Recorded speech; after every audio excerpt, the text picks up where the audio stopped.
예, 자, 그러면 이제 수업을 하기 전에 일단은 간단하게 이번 시간에는 어떤 것을 할 건지 오리엔테이션을 좀 하도록 할게요. 예, 일단은 저는 지금 이제 강남연고대 전문관에서 지금 일반학하고 유기학을 가르치고 있는 장성천입니다.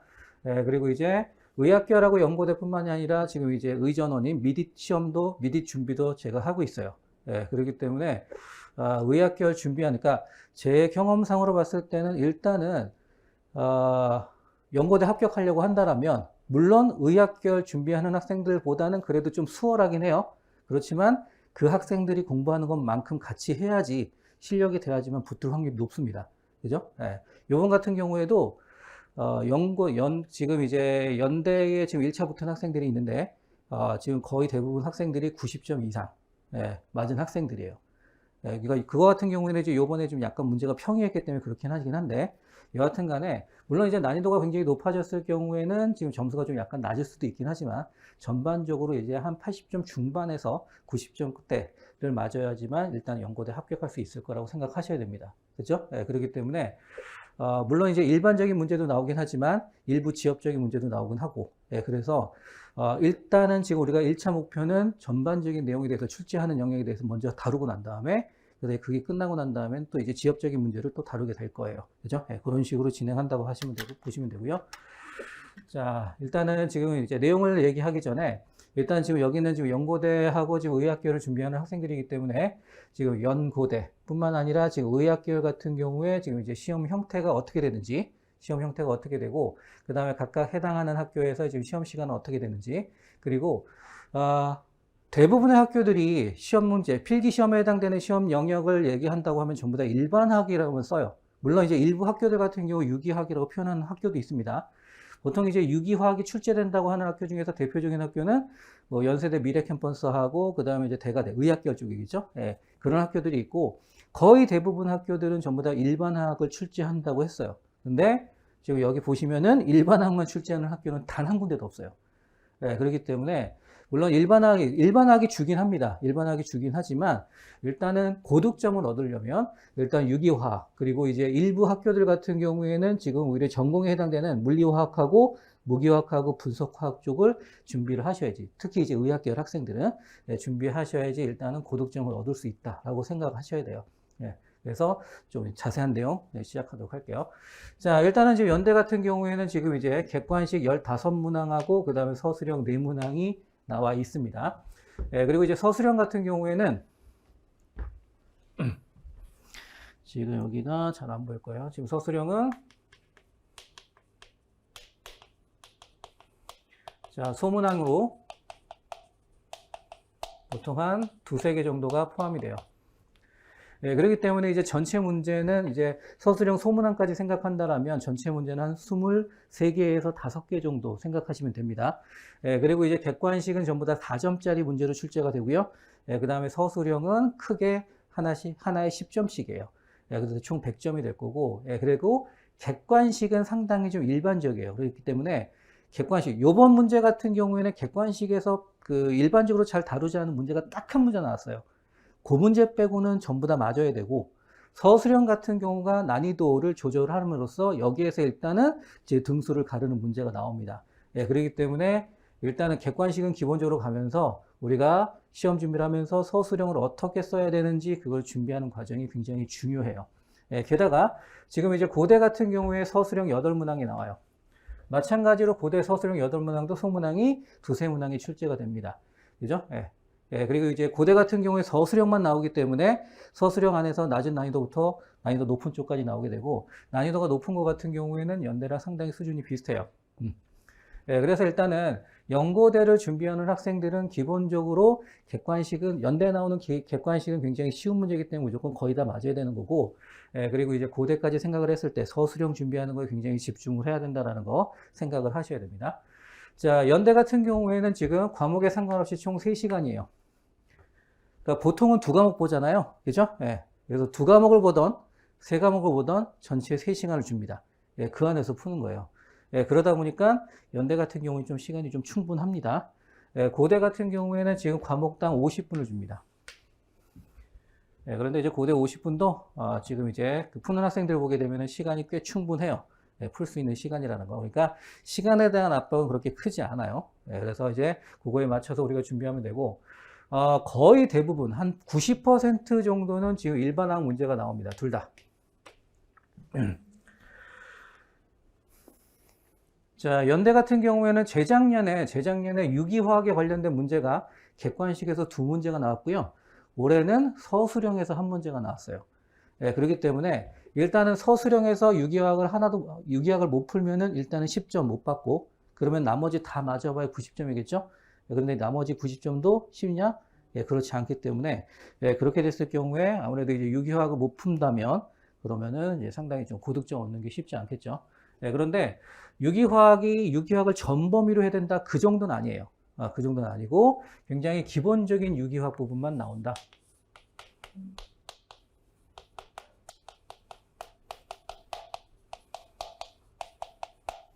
주로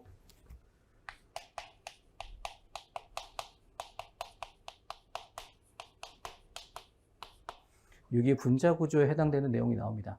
그래서 이제 그 부분에 해당되는 것들은 우리가 일반학을 다 마치고 난 다음에 따로 수업을 개설할 겁니다. 그래서 이제 그거 따라서 우리가 들으시면 돼요. 코스는 한 2달 정도 코스가 될 거고요.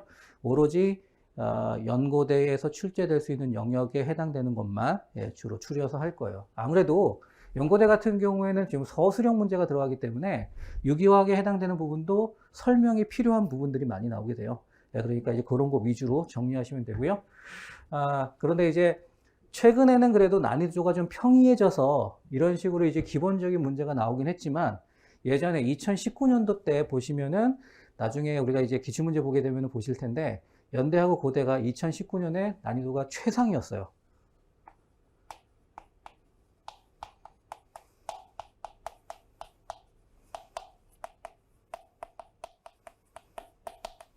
그래서 이때는 학생들이 점수가 굉장히 낮았습니다. 거의 뭐 한 60, 70점대. 그래서 그때는 어땠냐면은 유기화학도 반응이 들어가고, 반응 들어가게 되면 정리할 게 되게 많거든요. 그래서 이제 물론 이제 기본적인 반응이긴 하지만, 기본적인 반응 중에서도 굉장히 좀 포괄적인 그런 반응이 들어갔기 때문에 상당히 좀 써야 될 게 많았고, 그리고 유기화학에 해당되는 것이 거의 한 20% 정도 나왔어요. 그러니까 당연히 고득점 얻는 게 쉽지 않겠죠? 그리고 나머지에서도 우리가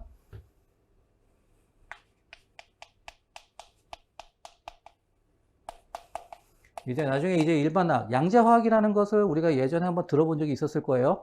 난이도가 높았을 경우에는 양자화학 부분의 문제가 출제가 됩니다. 문제는 우리가 고등학교 때, 오늘 이제 우리가 이제 수업을 하다 보면 이제 원자 분자에 관련된 내용을 다루게 될 텐데, 거기서도 우리가 양자화학을 하게 돼요. 원자 수준의 양자화학은 그나마 그래도 쉽습니다. 실제로 들어가게 되면 좀 상당히 좀 이해하기 어렵긴 하지만, 양자화학 부분에서는 그래도 이제 원자 부분에 해당되는 건 항상 상당히 우리가 다루기가 쉬운데, 문제는 여기서는 분자 수준의 양자화학이에요.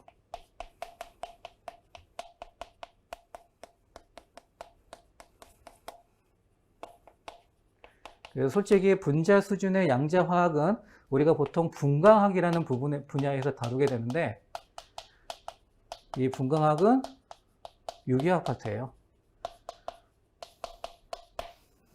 그러니까 제가 이렇게 쓰긴 했지만 결국 이제 난이도가 높아지게 되면 결국 어디 부분이 출제가 된다? 유기화학 파트가 출제된다라고 생각을 하셔야 됩니다. 그래서 이제 고득점을 하시려면 반드시 유기화학 부분을 체크를 좀 하셔야 돼요. 일반학은 기본으로 가고, 마찬가지입니다. 고대도 마찬가지예요. 고대 같은 경우에 유기화학 한 2019년도 때부터 유기화학이 조금씩 출제가 돼요. 그런데 이제 최근 3년을 보게 되면 난이도가 좀 낮아졌습니다. 그래서 이제 고대 같은 경우에 2020년하고 2021년 거, 이제 그 작년, 가장 최근 거 말고 이제 그 전년도하고 전전년도는 유기화학에서 명명법이 나왔어요.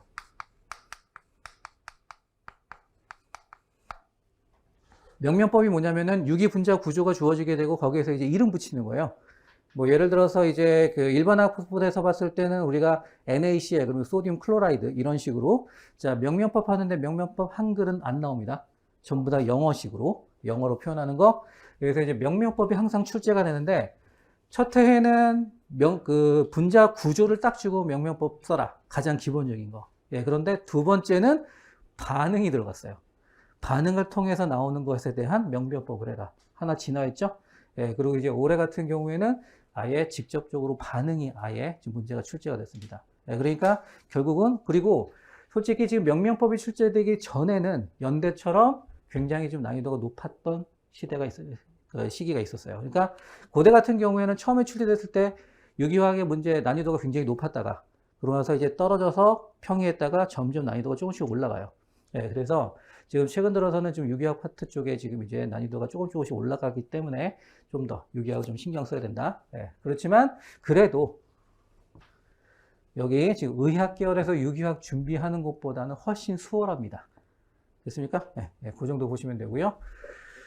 자, 그 다음에 이제 아무래도 이제 연고대 쓰는 학생들 같은 경우에는 이제 중앙대하고 이화여대까지 쓰실 거예요. 예, 그런데 중앙대하고 이화여대는 생명 계열은 생물만 시험 보면 되고, 그 다음에 이제 화학 시험 들어가는 거는 이제 화학 계열만 시험 보기 때문에 아마 대부분의 학생이 생명 계열을 쓰거죠. 그죠?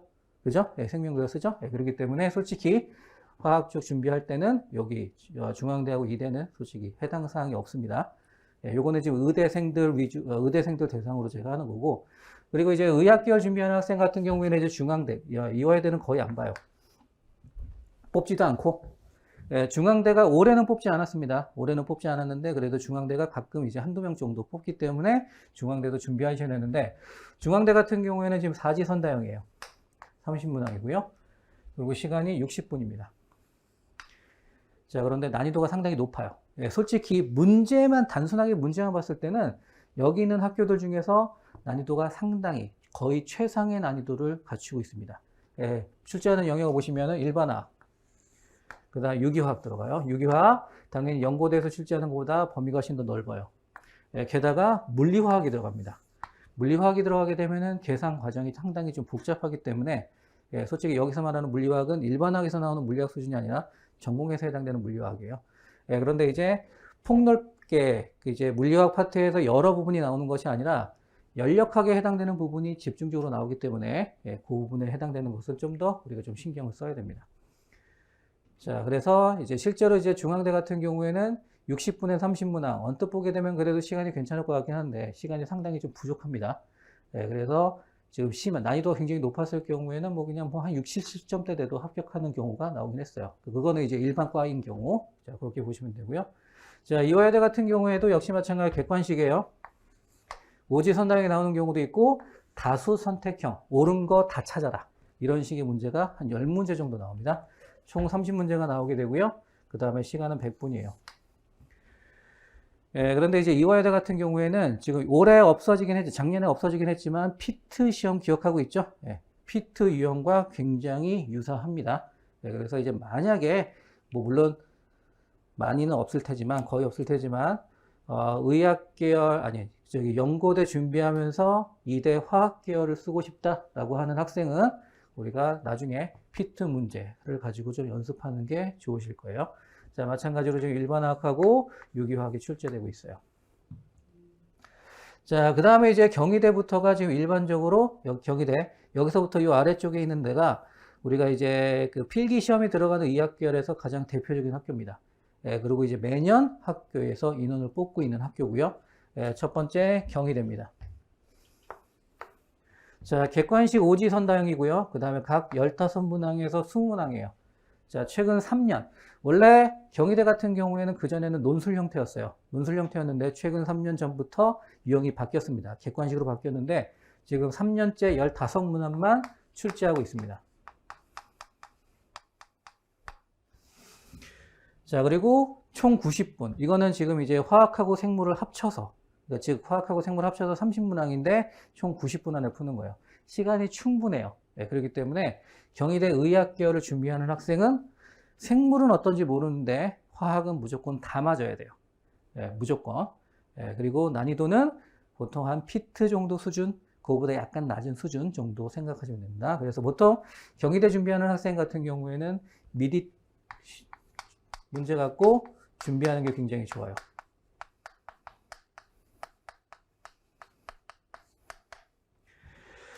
그리고 지금 여기 일반화학하고 유기화학이라고 써져 있는데요. 지금 3년째 진행이 된다고 했죠? 처음 2년 동안에는 일반화학만 출제했습니다. 일반화학만. 그런데 올해 유기화학이 출제가 됐어요. 그렇기 때문에 아마 점점 유기화학이 점점 늘어나지 않을까 생각이 듭니다. 근데 출제해봐야 유기학을 출제한다고 하는 학교들 같은 경우에도 유기학의 문제가 그렇게 많이는 안 나와요, 보통. 네, 그러니까 15문제가 출제되니까 한두 문제 정도 나올 거라 생각이 됩니다. 자, 그 다음에 단국대죠. 예, 단국대도 역시 마찬가지로 최근에 객관식으로 출제하는 학교입니다. 예, 자, 보시면은 오지선다형이에요. 그리고 생물하고 화학이 각 30문항이에요. 난이도는 경희대보다 높습니다. 그리고 유형은 이것도 역시 마찬가지로 미립과 유사해요. 자, 근데 보시면은 얘네는 30문제를 90분 동안에 푸는 거고, 여기는 80분 동안에 60문항 푸는 거예요. 느낌 오죠? 그죠? 예. 시간이 엄청 부족해요. 예. 그러니까 난이도도 살짝 높으면서 엄청난 시간의 압박을 갖게 되는 형태가 바로 이제 단국대 형태입니다. 그래서 총 60문항 중에서 대략 한 40에서 45개 정도만 맞으면은 거의 합격할 확률이 높아요. 근데 이제 의학계열 준비하는 학생들한테 이제 제한되는 거기 때문에 그거 생각하시면 되고요. 자, 그리고 이제 여기도 역시 마찬가지로 일반학, 유기화학. 첫 해에 모의고사에서는 유기화학 부분이 분자 9점만 나왔어요. 그러니까 지금 연고대에서 나오는 형태하고 거의 비슷한 그런 단순한 문제가 나왔었는데 이것도 역시 마찬가지로 영역이 점점 늘어납니다. 그래서 최근에 출제된 영역은 거의 유기학 파트에서 절반 정도로 공부해야지만 커버할 수 있는 부분까지도 확장이 됐어요. 그러니까 모든 학교들이 전부 다 유기학 파트가 조금씩 늘어납니다. 자, 그 다음에 원광대입니다. 자, 원광대 40문항, 객관식, 그 다음에 50분 동안에 푸는 거예요. 자, 이것도 역시 마찬가지 시간에 비해서 문항수가 작죠? 대신에 원광대는 문제가 되게 단순해요. 굉장히 단순하고 시간 50분이 물론 넉넉하지는 않지만 그래도 40문제를 풀 수 있는 정도의 시간이 됩니다. 예, 그러니까 지금 원광대 같은 경우에 속도전이에요. 속도전. 예, 그렇기 때문에 이제 굉장히 쉬운 난이도가 들어갈 거고요. 예, 그리고 이제 의학 계열 준비하는 학생들에서 원광대의 장점은 뭐가 있냐면은 내신도 안 들어가고 면접도 없어요. 1단계에서 영어로 뽑고요.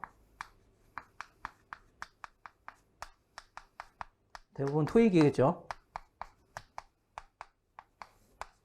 그리고 2단계에서 화학하고 생물 시험만 보고 끝납니다. 그냥 이거 갖고. 근데 이제 문제는 뭐냐면은 1단계에서 영어로만 뽑는다. 컷이 굉장히 높아요. 예. 자, 토익 990 만점이죠. 그죠? 예. 한 2년 전만 해도 한 980 정도 됐는데 지금 990까지. 그래서 지금 제가 가르치는 학생들 중에서도 지금 990 맞은 학생만 지금 1차에 합격을 했습니다.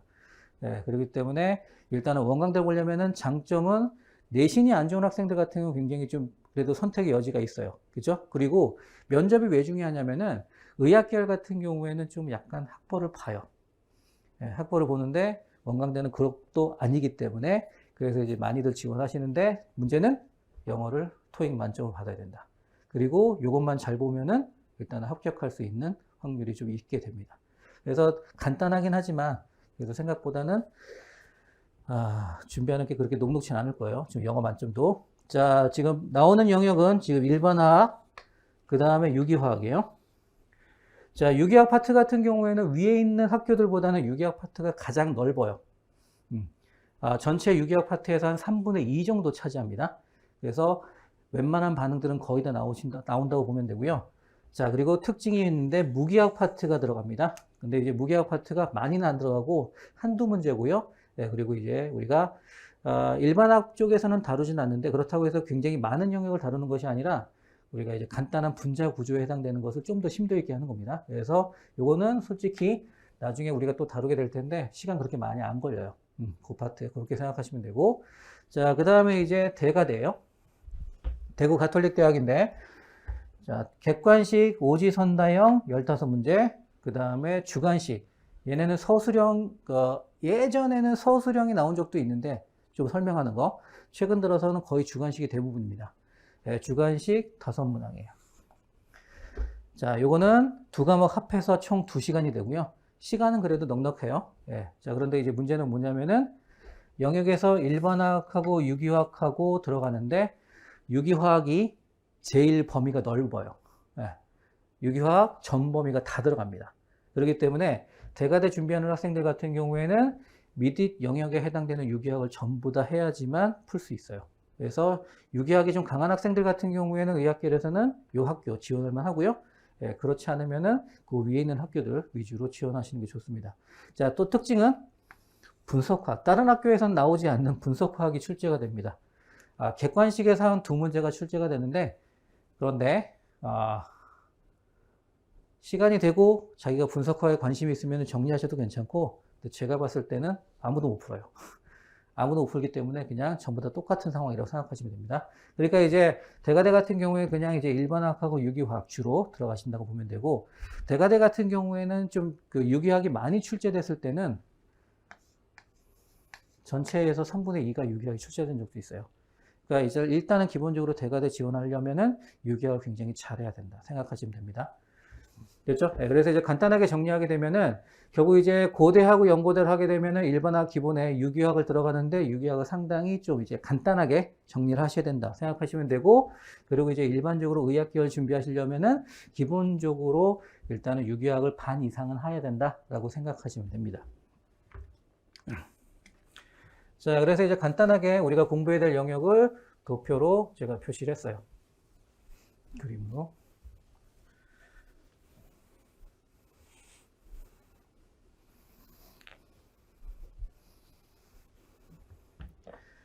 자, 그래서 이제 기본적으로 유기학까지는 전부 다 해야 되고, 물론 유기학 안에서도 범위가 좀 나눠지겠죠? 예, 그리고 지금 이제 학교를, 의학계열 같은 경우 학교를 넓히려면은 지금 이런 부분도 살짝 건드려야 된다. 그래서 일단은 우리가 1, 2월에는 생기초를 하고, 그 다음에 이제 3월부터 해가지고 6월까지 이제 이론을 과정을 하게 되는데, 그때까지는 그냥 일반학만 할 거예요. 예, 미디잇을 준비하는 학생들은 일반학하고 유기학하고 같이 진행을 합니다. 예, 그런데 실제로 유기화학은 일반학이 돼야지 유기학을 이해하기 편해요. 예, 같이 진행을 하게 되면 유기학은 망해요.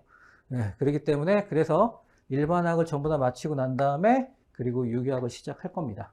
예, 결이 완전히 달라요. 일반학 같은 경우에는 전부 다 계산 위주예요.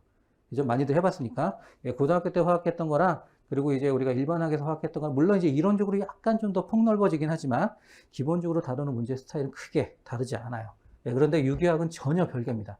계산 전혀 안 들어가고 오로지 반응에만 집중하기 때문에 그러니까 특히 이제 분자 구조를 확실하게 이해해야지만 결국 이제 반응이 어떻게 되는지 우리가 찾아갈 수 있어서 완전히 결이 다릅니다. 그래서 대부분의 학생들이 유기학을 상당히 힘들어해요. 네, 그렇지만 그것을 이해하게 되면은 솔직히 문제 푸는데 걸리는 시간은 유기학이 굉장히 짧아요. 유기학이 되면은 그냥 문제 읽으면 바로 답 나와요. 네, 그렇기 때문에 그런 식으로 우리가 유기학 접근하시면 됩니다. 네, 그리고 이제 의학계열 학생들 같은 경우 학교를 좀 폭넓게 하려면은 자, 이 부분도 해야겠죠. 네, 그래서 일반학이 끝나고 나면은 유기학 파트 하고 그 다음에 이 파트를 따로 진행을 하게 될 겁니다. 네, 그렇게 이제 진행하시면 돼요. 그래서 연고대를 준비하는 학생들 같은 경우에는 여기까지만 들으시면 되고, 예, 의학계열 하시는 학생 같은 경우에는 여기까지 가셔야 돼요. 됐죠? 예, 이렇게 보시면 됩니다.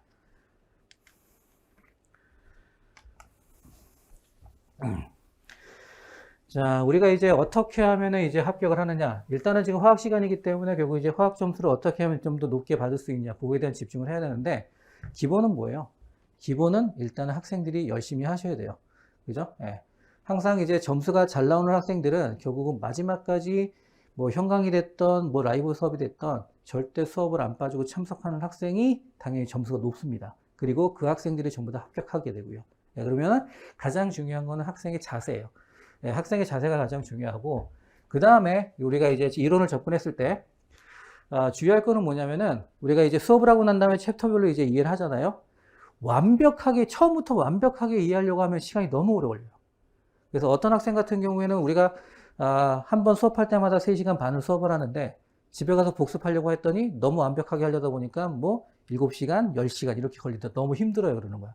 그러니까 아주 디테일한 부분까지 이해가 안 되면은 그것까지 파고들려고 해요. 그렇게 되면은 너무 공부하는 시간이 너무 많이 할애가 되고, 그렇게 되면 오히려 더 다른 공부, 생물도 해야 되고 다른 것도 해야 되는데 오히려 놓치는 게 더 많습니다. 그러니까 처음에 준비할 때는 그냥 전체적인 바운더리만 생각해요. 예, 그리고 난 다음에 문제풀이로 들어가요. 그 문제풀이에서 막히는 게 있을 거예요. 그럼 저랑 같이 풀 거 아니에요? 그럼 그거 정리하면서 다시 정리합니다. 그래서 이게 같이 가야 돼요. 예, 항상 내가 이론이 약한 부분은 문제를 풀어야지만 드러나요. 예, 그렇지 않으면은 드러나지 않습니다. 생각과 다르게.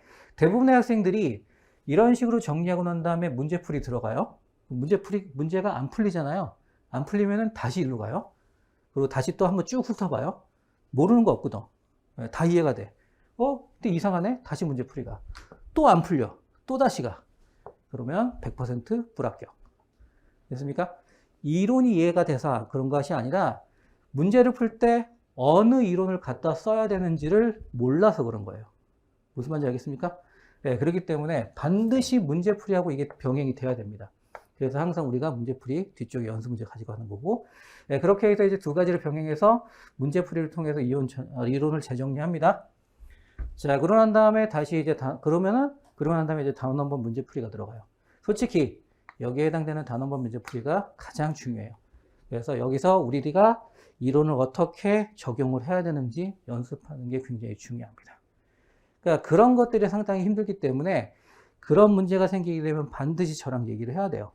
혼자 끙끙 앓지 말고 문제를 갖고 와서 어떻게 풀어야 되는지를 저랑 계속 컨택하면서 문제 푸는 능력을 키우시면 그러면 이제 합격할 수 있는 길이 열리게 되겠죠. 예, 그리고 난 다음에 이제 마지막 실전 모의고사 들어가요. 자, 그래서 이제 마지막에 실전 모의고사는 당연히 자기 위치를 체크하기 위해서 가는 거겠죠. 예, 그래서 그동안에 우리가 이제 실전 모의고사를 통해서 학생들 성적들이 있어요. 그러면 그 성적들을 가지고 합격한 학생들의 데이터가 있기 때문에 그 데이터를 통해서 우리가 결국 이제 그 모의고사에서 어느 정도 점수 맞으면은 그러면 합격할 수 있다. 어느 정도는 합격의 예측이 가능합니다. 그죠? 그래서 이제 그런 식으로 우리가 수업을 진행하시면 된다라고 생각이 들어요.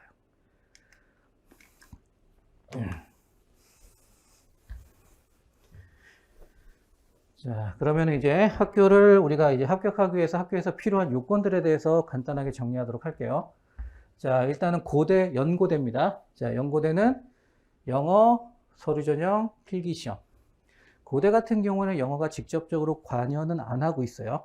연대 같은 경우에도 역시 마찬가지로 그냥 기본적으로 이 점수만 높으면 된다라고 이제 돼 있습니다. 네, 그렇기 때문에 연고대를 지원한 학생들 같은 경우에는 대체적으로 토익 800 이상이면 지원이 가능하기 때문에 일단 그 정도 만드셔야 되고요. 네, 그 다음에 이제 서류 전형. 보통 이제 연고대는 이렇게 생각하시면 됩니다. 처음에 영어 성적 들어가고요. 그 다음에 필기 시험 봐요. 그리고 두 개 갖고 1단계에서 합격자를 발표를 합니다. 연대. 그런 다음에 서류 전형에 들어가서 같이 2단계에서 발표하고. 그리고 고대 같은 경우는 같이 진행이 돼요. 한꺼번에. 그래서 이제 연고대 같은 경우 결국 이제 중요한 거는 영어 성적, 그 다음에 필기 시험, 그 다음에 서류 전형이에요. 됐습니까? 네, 그렇게만 준비하시면은 결국 이제 연고대는 준비가 가능합니다. 예. 자, 일단은 영어 같은 경우에는 이제 800, 뭐 아무리 높아봐야 이제 850 정도 맞으면 충분하기 때문에 그 정도 맞추시면 되고, 자, 당연히 GPA는 높을수록 좋겠죠? 예, 그런데 이제 솔직히 GPA 같은 경우에는 크게 차이가 안 나요. 그리고 서류 전형에는 이제 봉사활동이나 이런 게 들어가기 때문에 개인별로 그런 게 나타날 거고요. 그래서 생각보다 필기 시험의 중요성이 굉장히 높습니다.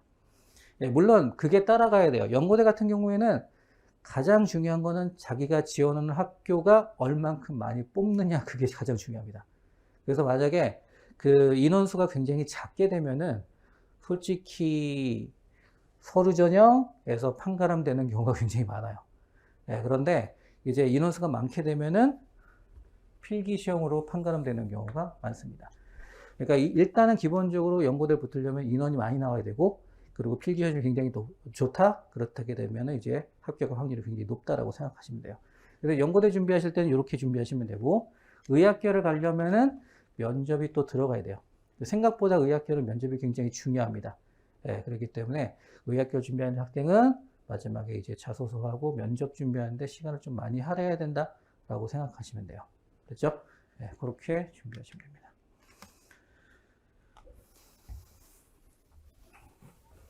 자, 요거는 지금 이제 우리 교재에 나와 있는 이제 목차인데요. 자, 요게 이제 우리가 2달 동안 할 내용입니다. 자, 1장의 원자, 분자, 기본적인 구조예요. 원자 구조.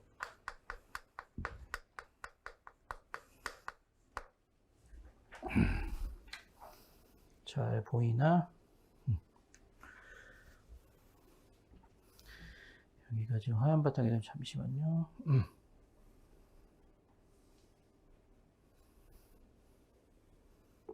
거의 잘 안 보일 텐데 좀 이쪽에다 쓸게요.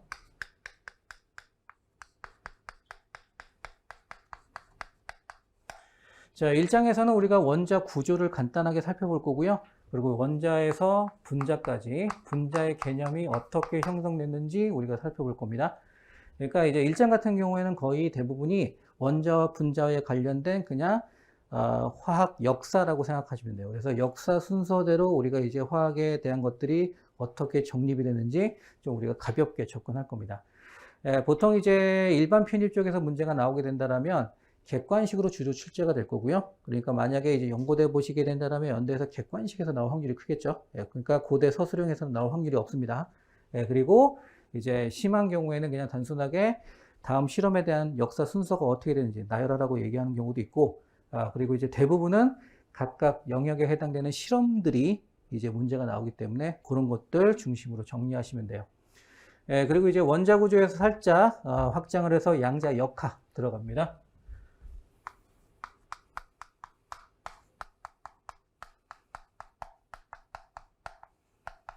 자, 이 양자역학은 원자 수준의 양자역학이에요.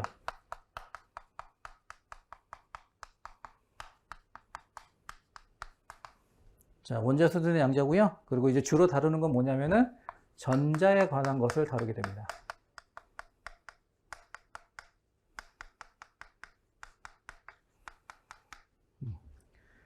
우리가 지금 화학이에요. 화학이면은 가장 중요한 화학 반응이죠. 화학 반응은 전자가 굉장히 중요하거든요. 그렇기 때문에 우리가 화학 반응을 이해하기 위해서 가장 기본적인 전자가 어떻게 되어 있는지 그걸 알아보는 거예요. 그리고 이런 부분들을 우리가 뭐라고 얘기하냐면은 오비탈이라고 얘기합니다.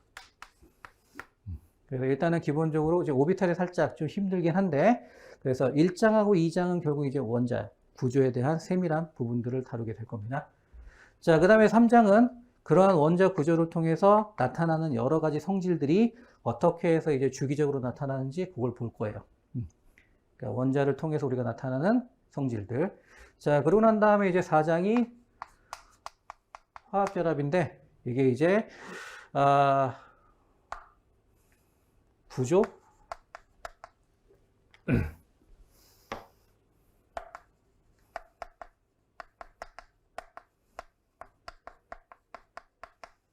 화합물의 구조에 대해서 우리가 보는 겁니다. 그러니까 좀 더 확장하는 거죠. 그러니까 처음에는 이제 원자 상태들 위주, 그 다음에 이제 화학식, 화합물로 가서 좀 더 확장된 구조. 그렇게 확장을 할 거고요. 이렇게 하게 되면 우리가 화학에서 나오는 물질들에 대한 것들을 상당히 많이 이해할 수 있어요. 자, 그러고 난 다음에 이제 화학 양론은 반응이에요. 일반 화학 파트에서는 계산이 굉장히 많이 나오기 때문에 화학 양론부터가 일단 우리가 기본적으로 갖춰야 될 이제 부분이라고 생각하시면 됩니다. 그래서 화학 양론, 여기에서 이제 우리가 물론 이제 앞부분에서도 우리가 살짝 몰이라는 개념을 다루기도 할 텐데, 화학 양론에서 몰의 개념을 상당히 많이 다루게 될 겁니다. 그래서 몰을 이용해서 여러 가지 계산하는 것들, 화학 양론이 계산이에요. 그러니까 반응식을 통해서 계산하는 모든 과정을 우리가 전부 다 합쳐가지고 화학 양론이라고 얘기합니다. 그래서 처음 이제 화학이 오래됐던가, 고등학교 때 화학을 했던가, 아니면 화학이 좀 약한 학생들 같은 경우에는 솔직히 이 부분이 적용되지 않으면, 이 부분이 완성이 되지 않으면 뒤쪽은 굉장히 힘들어요. 자, 그러한 다음에 화학 양론에서 우리가 다졌던 그런 이제 기본 내용을 여러 가지 반응을 통해서 적응하는 그런 영역이 바로 6장 기체에서부터 9장까지예요. 그러니까 다양한 반응들, 이를 우리가 다루게 됩니다. 그래서 이제 기체까지는 좀 자세하게 다루게 될 거고요. 그리고 화학 평형부터 산화환원까지는 우리가 나중에 일반 화학 파트 배울 때 좀 쉽게 접근할 수 있도록 간단하게 정리하는 정도로 보시게 될 겁니다. 그렇죠? 네.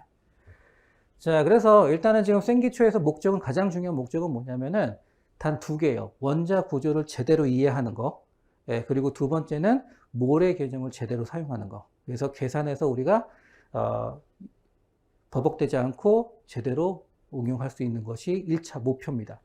그리고 이제 그걸 이용해서 우리가 기체까지 확장을 할 거고, 역시 마찬가지로 나머지 우리가 어떻게 활용하는지 살짝 구경을 하게 될 거예요. 그런 식으로 우리가 생기초를 진행을 하게 될 겁니다. 그래서 아무래도 생기초 과정 같은 경우에는 가장 기본적인 단계이기 때문에 최대한 이해할 수 있게 실이 좀 천천히 나갈 거고요. 그리고 이제 실제 뭘 개념할 때는 우리가 많은 내용들을 다룰 거니까 그거 연습하는 거 시간 많이 할애하셔야 돼요. 그래서 지금 이제 교재를 보시게 된다면 지금 이제 우리가 기본 이론하고 심화 이론에 하는 것보다는 문제 수가 좀 많아요. 간단한 문제들이 많이 구성되어 있습니다. 보통 이제 제교재 같은 경우에 기본 이론하고 심화 이론 쪽을 보게 되면은 뒤에 있는 연습 문제가 한 많아봐야 20문제예요. 그러니까 아무래도 이제 20문제 낸 거는 응용하는 게 많기 때문에 그러니까 문제 난이도가 높은 것들을 구성하기 때문에 문제 수가 그렇게 많지 않습니다. 그런데 생기초 과정 같은 경우에는 기본적인 내용을 다루다 보니까 쉬운 문제들을 많이 제가 넣습니다. 그러니까 연습을 많이 해야 된다. 간단한 문제들 연습을 많이 해야 된다. 그렇게 생각하시면 됩니다.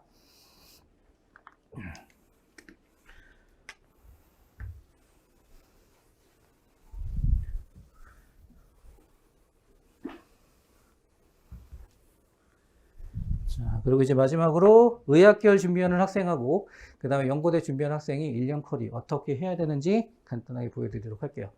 자, 여기 보시게 되면은 지금 1, 2월 우리가 듣는 과정이에요. 가장 기본적인 거 먼저 구조 위주, 그 다음에 화학 양로 위주로 정리하시게 될 거고요. 그러한 다음에 이걸 기반으로 해서 지금 기본하고 심화. 여기 기본 개념 과정은 생기초 했던 과정에서 좀 더 확장이에요. 확장이고 기본에서 약간 어려운 부분들이 포함이 됩니다. 그리고 난 다음에 이제 5, 6월을 가게 되면 심화 개념이 들어가는데 심화 개념은 우리 이제 목차에서 화학 평형부터 시작된다 부분 있죠? 뒷부분에 해당되는 것들을 기준으로 해서 확장해서 어렵게 진행이 됩니다. 그리고 이제 거기에 포함이 안 되어 있는 영역도 포함이 되고요. 자, 이렇게 해서 우리가 일반화학에 해당되는 이론을 6월까지 전부 다 마칠 거예요. 자, 그리고 난 다음에 이제 7, 8월 여름방학이죠? 그때 되면은 이제 일반화학 앞에서 우리가 했던 것들 단원별 기출문제 풀이 들어갈 거고요. 그러면서 고급화학에 해당되는 고급화학에 해당되는 부분이 우리가 이제 일반학에서는 안 나오는데 좀 이제 출제되는 영역들 있잖아요. 그래서 이제 연고대 같은 경우에도 역시 마찬가지로 약간 물리학 파트에서 약간 어렵게 나오는 부분들이 있고, 그 다음에 이제 분광학 파트 뭐 이런 것들이 있잖아요. 그런 것들 위주로 정리를 할 겁니다. 의학결이긴 하지만 연고대를 준비한 학생도 역시 마찬가지로 준비할 부분이 있으니까 그건 나중에 참고하시기 바랍니다. 그러면서 이제 7, 8월에 유기화학을 들어갈 거예요. 그래서 이제 연고대 준비하는 학생하고 의학계열 준비하는 학생하고 공통적으로 들어가는 부분을 7, 8월에 전부 다 다루게 될 겁니다. 그죠? 그러면서 이제 유기화학 문제풀이 들어갈 거고요. 자, 그 다음에 이제 9, 10월 들어가게 되면은 아무래도 이제 연고대 위주로 문제풀이 들어가야 되겠죠? 연고대 위주로 문제풀이 들어가는데, 자, 단원별 문제풀이를 하게 된다면 일단은 그 단원이 결정이 되기 때문에 어느 정도는 풀이가 결정이 돼요. 그러니까 우리가 쉽게 접근할 수 있습니다. 그래서 이제 이때는 어떻게 할 거냐면은 매년 연대와 고대가 어떤 식으로 전체적으로 어떤 문제를 구성하는지 풀로 줄 거예요. 풀로 줘서 마치 시험 보는 것처럼 저희가 수업을 진행을 할 겁니다. 자, 이렇게 보실 거고요. 그리고 이제 의학계열 학생 같은 경우에는 다른 학교들 경희대, 단국대, 원광대, 대가대 따로 준비하시게 될 겁니다. 그리고 이제 그 의학계열 준비하는 학생은 뒤쪽에 있는 유기학에서 어려운 파트도 준비하셔야 되기 때문에 그거에 해당되는 내용을 마지막에 9, 10월에 다루게 될 거예요. 자, 그리고 이제 마지막에 학교에 맞춰서 우리가 이제 모의고사로 해가지고 마지막 준비를 하게 됩니다. 그래서 의학계열 학생들은 이렇게 준비하시면 되고, 자, 연고대 준비한 학생은 뒤쪽에서 약간 빠지는 거 있겠죠? 그죠? 자, 연고대 준비한 학생 6월까지는 전부 다 동일합니다.